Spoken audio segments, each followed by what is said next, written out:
उमरखेडमध्ये आदिवासी विधवा महिलेवर मारहाण, आरोपींवर कारवाई कधी? उमरखेड तालुक्यातील एका आदिवासी विधवा महिलेवर अमानुष मारहाण झाल्याचा गंभीर प्रकार समोर आला आहे।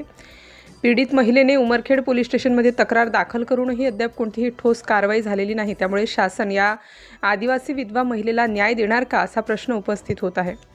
सदर महिला 1957 पासून आपल्या निवासस्थानी वास्तव्यास असून तिला घर खाली करण्यासाठी धमकावण्यात आले। संबंधित व्यक्तीकडून घर रिकामे कर अन्यथा तुला जीवे मारण्यात येईल, मी मुंबईचा सरकारी वकील आहे, मला कोणीही अडवू शकत नाही अशी धमकी दिल्याचा आरोप पीडितेने केला आहे।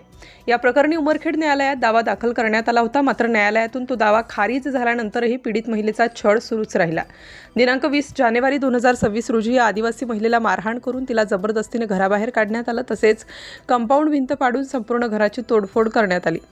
या घटनेमुळे परिसरात तीव्र संताप व्यक्त होत असून आदिवासी महिलांवर अत्याचार करणाऱ्या आरोपींच्या हातात कधी बेड्या पडणार असा सवाल उमरखेडमधील नागरिक विचारत आहेत।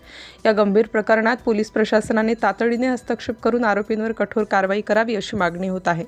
सिटी इंडिया न्यूजसाठी प्रतिनिधी SK शब्बीर, उमरखेड।